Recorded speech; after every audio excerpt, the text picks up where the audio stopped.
Friends, welcome to my TET classes. Friends, आज हम पढ़ेंगे पृथ्वी और हमारा जीवन, जो क्लास 8 की बुक है। और इसमें हम जो पढ़ने वाले वो पार्ट 2 है, कृषि एवं सिंचाई। फ्रेंड्स, जो सामाजिक विषय का एग्जाम देने वाले हैं उनके लिए ये टॉपिक काफी अच्छा है, क्योंकि उनके विषय में कृषि है और सिंचाई भी लगभग उसी में आ जाता है। तो ऐसी कंडीशन में ये टॉपिक उन लोगों के लिए काफी अच्छा होगा। तो आइए स्टार्ट करते हैं अपनी वीडियो और देखते हैं कृषि एवं सिंचाई। वैसे काफी चीजें ऐसी हैं जो आप जानते हैं, कृषि है, कृषि से बहुत सारी प्रॉब्लम्स बनती हैं। इन प्रॉब्लम्स को सॉल्व करने के लिए समय समय पर सरकारों ने भी बहुत सारे प्रयास किए हैं। तो इन प्रयासों को थोड़ी बहुत जानकारी दी गई है। तो देखिए, यहाँ पे दिया गया है कि बहुत से प्रॉब्लम्स आती हैं, कृषि समस्याएं, तो उन समस्याओं को निपटारे के लिए बहुत सी नीतियां बनाई गई। इसमें आपका दिया है भारत सरकार की कृषि नीति बनाई गई। स्वतंत्रता प्राप्ति के समय हमारे देश में कृषि की बहुत ही दयनीय स्थिति, क्योंकि आप जानते हैं कि हरित क्रांति के थ्रू ही हमारे देश में जो खाद्यान्न आत्मनिर्भरता प्राप्त हुई। तो क्या उत्पादन बहुत कम होता था जब उस आजाद हुआ देश। तो देश के सभी लोगों को भोजन की आवश्यकता को पूरा कठिन काम था। इस परिस्थितियों में देश के सामने कई समस्याएं थी, जैसे अनाज का उत्पादन बढ़ाना तथा बुरे समय के लिए अनाज का भंडारण करना, गरीब किसानों और मजदूरों को जीवन यापन के लिए पर्याप्त साधन उपलब्ध कराना। सरकार ने इन समस्याओं को हल करने के लिए विभिन्न प्रयास किए। वो एक समय था जब खाने के लिए नहीं हो पाता था, खेतों में इतनी उत्पत्ति नहीं हो पाती थी कि सबका भरण पोषण हो सके। तो वहां पे सरकार ने बहुत सारी नीतियां अपनाई। यहाँ पे देखिए, एक पॉइंट में दिया गया है बॉक्स में, इसे भी देख लेते हैं। राष्ट्रीय कृषि नीति अपनाई गई। तो राष्ट्रीय कृषि नीति की घोषणा जो की थी जुलाई 2000 में हुई थी। तो यहाँ पे दिया कि यह नीति अत्यंत व्यापक तथा कृषि के विविध पहलुओं से संबंधित थी। जैसे कौन कौन से वो पहलू थे?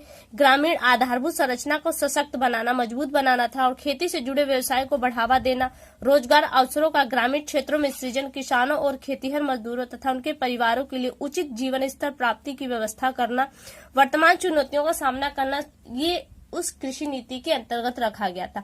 तो जब हमारा देश आजाद हुआ तो आपने देखा कितनी प्रॉब्लम हुई थी। तो सबसे पहले वहां पे क्या गया? तो सबसे पहले वहां पे जमींदारी प्रथा चल रही थी। उस जमींदारी प्रथा को समाप्त किया गया। जमींदारी प्रथा क्या थी? किसान की भूमि होती थी, लेकिन जमींदार उस पर बाहुबली के रूप में बैठे रहते थे और आधे से अधिक जो पैदा होती थी उसे ले लेते, और उसका थोड़ा भाग सिर्फ किसानों को मिल पाता था, जिसकी वजह से किसानों की दयनीय स्थिति बनी रहती थी। तो क्या किया गया? सरकार ने इस जमींदारी प्रथा को समाप्त किया। जिसकी जमीन थी उसे उसके नाम से कर दिया गया, और जिसके कारण से किसान में उत्पादन की वृद्धि हुई। तो ये तो हुई जमींदारी प्रथा। इसी रूप में देखिए कुछ और पॉइंट दिए हैं। कृषक को अपने व्यवसाय से संबंधित कठिनाई से निपटने में सरकार ने निम्नलिखित व्यवस्थाएं भी की। जमींदारी प्रथा जब समाप्त हुई तो कुछ व्यवस्थाएं भी जरूरी होगी, क्योंकि जो अभी तक अशक्त थे अब वो उन्हें बीज खेतों में जोतने के लिए हल वगैरह सब कुछ चाहिए था। ऐसे कंडीशन में वो क्या करते? तो पैदावार की उचित दर के लिए सभी अनाजों फसलों की खरीद की न्यूनतम दर निश्चित कर दिया। वो इतने अनाज पैदा हुए तो उसे बेचे गए, तो उसके लिए एक समर्थन मूल्य बना दिया गया। अगला पॉइंट है, खरीद बेच हेतु मंडियों और विपणन केंद्रों की स्थापना की गई। आने जाने के लिए छोटे बड़े मार्गों को बनाया, और साथ में खाद्य संरक्षण के लिए गोदाम और शीतघरों की भी स्थापना की गई। ये उसी समय किए गए थे काम। अगला पॉइंट यहाँ पे आएगा चकबंदी। देखिए चकबंदी क्या है? चकबंदी है जब किसान के छोटे, आप समय समय के साथ जब बंटवारा होता चला था तो खेतों की जो जोत है वो क्रम से छोटी होती चली जाती, लेकिन अब इन छोटे जोतों पर जुताई करना बहुत मुश्किल काम था। तो क्या चकबंदी के थ्रू इन 4 जगह जो छोटे छोटे जोत है इनको एक जगह करके एक बड़ा चक के रूप में कर दिया गया, और यही कहलाया चकबंदी। यहाँ पे इसको देख लेते हैं। छोटे छोटे टुकड़ों में बिखरे खेतों में सही ढंग से खेती नहीं की जा सकती, साथ ही लागत भी ज्यादा लगती। इसलिए चकबंदी द्वारा किसानों की दूर बिखरी जोतों को एक चक के रूप में बदल दिया गया, और इसी की नाम दिया गया चकबंदी। फिर ये देखिए, अब आज यहाँ पे आपका ये भी समाप्त हुआ। अब आ गया हमारा सिंचाई। बहुत ज्यादा आपको नहीं पढ़ना, पर हल्के में पढ़ना है, लेकिन कुछ पॉइंट्स में है जहां से आपके 1 से लेकर 2-3 क्वेश्चन तक बन सकते हैं। क्या आप कभी अपने घर में गमलों के पौधों को पानी डालते देखा? और यही देखा भी होगा कि इसी तरह से खेतों में सिंचाई की भी जरूरत पड़ती है। और यहाँ पे एक भारत का नक्शा दिया गया है, जिसमें दिखाया गया है कि देखिए कहाँ पे किस तरह की सिंचाई होती है। आप देख रहे हैं कि जो ग्रीन कलर में है, ग्रीन कलर के जो यहाँ पे नहरों से ज्यादातर सिंचाई होती है, और जो येलो कलर तो पूरा है, लेकिन जो डार्क येलो आप यहाँ पे देख रहे हैं, जो डार्क येलो है, यहाँ पे तालाबों के थ्रू खेतों की सिंचाई होती है। और जो रेड कलर में आप देख रहे हैं, यहाँ पे कुओं, नलकूपों, यानी कि जो ट्यूबवेल्स वगैरह होते हैं उनके माध्यम से यहाँ पे सिंचाई होती है। लेकिन आप तो कहेंगे सब जगह हमारे क्षेत्रों में भी ऐसा, तो लेकिन ऐसा है कि जहाँ पे जिन चीजों की मात्रा अधिक होती है, प्रयोग ज्यादा होता है, वहां पे उसको इस तरह से दिखाया गया है। वरना सभी चीजों का प्रयोग लगभग सभी जगह पे हो रहा है। खासतौर से जो नहरें हैं वो सब जगह नहीं मिलती, लेकिन आपके जो कुएं और तालाब ही आपके सब जगह मिलेंगे। फिर थोड़ी चीजें हैं जो बच्चों के लिए हैं। तो यहाँ पे देखिए आपको एक ग्राफ दिखाया गया, पाई ग्राफ है। यहाँ पे दिखाया गया कि हमारे भारतवर्ष में जो सबसे ज्यादा सिंचाई हो रही है वो 58.7 यानी कि लगभग 60% के करीब सिंचाई किससे हो रही है, तो कुओं और नलकूपों के माध्यम, ये ट्यूबवेल पंप वगैरह जो है उनके माध्यम से हो रही है। और देखते हैं तो 4.7% जो है वो तालाबों से, और अन्य में आपका 5% आ रहा है लगभग वो अन्य से, नहरों से। ग्रीन वाला जो आप पोर्शन देख रहे हैं कि 31% आपका नहरों से सिंचाई हो रही है। आगे देखिए ये बॉक्स में दिया है, पानी की कमी से भूजल का स्तर नीचे चला जाता है। पानी का तेज बहाव रोकने के लिए वृक्ष लगाना आवश्यक है। ये ऐसे पॉइंट है, यहाँ से प्रश्न बन सकते हैं। भूजल स्तर को ऊंचा उठाने के लिए वर्षा का पानी गड्ढों या तालाब में एकत्र करना, इससे भूजल का पुनर्भरण होता है। देखिए प्रश्न कहाँ से, यहाँ से एक प्रश्न अभी हाल ही में आया था इस वाले पॉइंट से। गांव में वर्षा के पानी को रोकने का कार्यक्रम स्वजल धारा के अंतर्गत सरकार एवं ग्राम पंचायतों के सहयोग से किया जाता है। और ये प्रक्रिया क्या कहलाती है, ये प्रक्रिया वर्षा जल संचय यानी कि रेन वाटर हार्वेस्टिंग कहलाता है। ये पॉइंट इंपॉर्टेंट है, क्या वर्षा के जल को एकत्रित करते हैं तो ये क्या कहलाता है, आपका वर्षा जल संचयन कहलाता है। ये पॉइंट यहाँ से एग्जाम में प्रश्न आ चुका है और आने के चांस है, क्योंकि देखिए जिस तरह से हम इस वक्त समस्याओं को झेल रहे हैं उस तरह से अगर आगे चल के इस तरह के प्रश्न न पूछे तो शायद हमारे लिए एक बेवकूफी भरा पॉइंट होगा कि हम इन चीजों को इग्नोर कर रहे हैं। आगे चलिए, आगे दिखा है सिंचाई। देखिए दिया, पहले हम जानते हैं कि चेरापूंजी में सबसे अधिक वर्षा होती थी, लेकिन अब नहीं होती। क्यों नहीं होती, क्योंकि वहां पे इतने वनों की कटाई हो गई जिसके कारण से वहां पे वर्षा नहीं होती, और वर्षा न होने के कारण वहां का जो जल स्तर है वो भी बहुत नीचे गिर गया है। आगे दिया है कि आजकल जो सिंचाई हो रही, हमें पानी हर जगह सेव करना है, तो ऐसी कंडीशन में सिंचाई के थ्रू भी पानी को सेव करना है।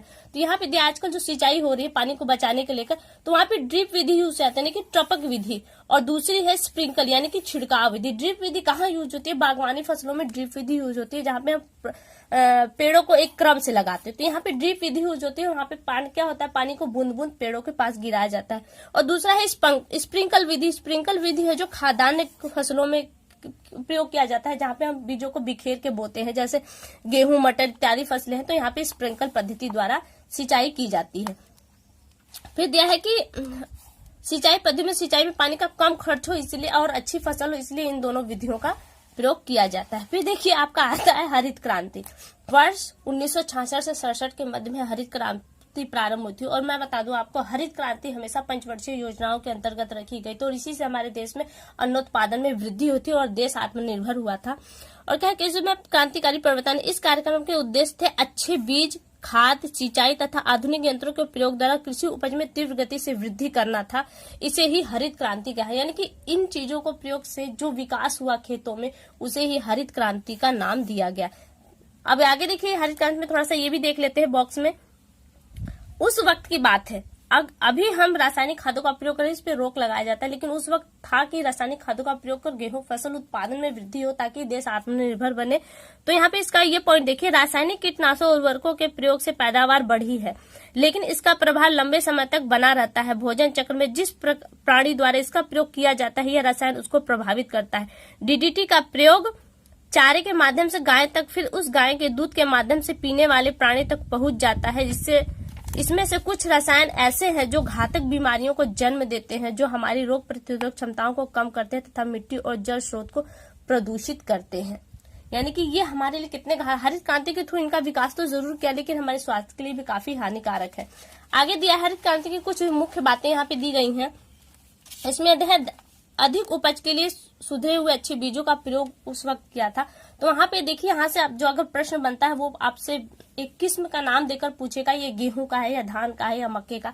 तो यहाँ पे दो चीजों की किस्में दी गई है, एक तो गेहूं की और दूसरी धान की। तो यहाँ पे गेहूं की जो उन्नत किस्म है उसको देखिए, सरवती, सोनारा, कल्याण, सोना, हीरा, ये क्या है आपके गेहूं के उन्नत प्रजाति हैं जो उस वक्त यूज की जा रही थी। और धान की उन्नत किस्मों को हम देखें तो IR, टाइचुंग, 65 जया, पद्मा, पंकज, जमुना, साबरमती किस्में ये धान की उस वक्त की उन्नत किस्में हैं। फिर आगे दिया है कि रासायनिक खादों जैसे ammonium sulphate, urea, super phosphate, potassium sulphate, di ammonia phosphate तथा पोटेशियम नाइट्रेट का विकास का उपयोग किया गया खेतों के विकास के लिए। आगे दिया है कि जैविक खाद का भी भरपूर प्रयोग किया गया। तो जैविक खाद में दिया है कि जैविक खाद का उत्पादन बढ़ाया, जैसे कंपोस्ट की खाद, हरी खाद जिससे सनई ढांचा को सड़ाया जाता है, और नीम की खली आदि खादों का प्रयोग किया।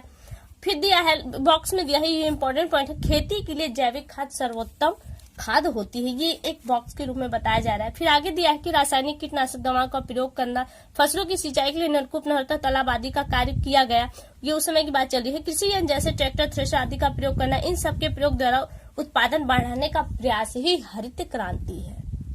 ठीक है, ये देखिए आपका यहाँ पे टॉपिक समाप्त हो जाता है। फिर ये प्रश्न अभ्यास जो शायद हमारे लिए नहीं है, बच्चों के लिए है।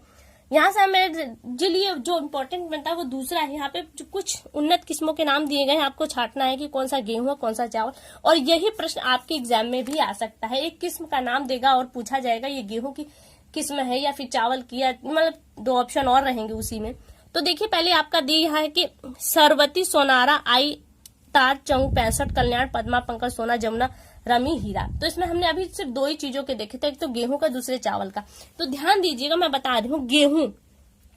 गेहूं का हमने देखा था सरवती, सोनारा, फिर हमने देखा था एक सोना और एक देखा था हीरा, और इसी में एक था कल्याण। आप ध्यान दीजिए, मैं एकदम बता रही हूँ, 100 से नाम है गेहूं की उन्नत फसलें, बीज जो है वो उनके 100 से, सरवती, सोनारा, सोना देख रहे हैं 100 से है। इसमें अगर एक हीरा आ गया, और ये चीजें सोना, हीरा जिसके पास है वो तो कल्याणकारी होगा ही, तो ये कल्याण, यानी कि ये किसकी फसलें आपके आगे गेहूं की। बाकी जो बस्ती है वो आपकी चावल की। नाम याद होने चाहिए इसे, ताइयार, ताइचुंग, 65, पद्मा, पंकज, जमुना और रमी, ये किसकी है? ये चावल की है।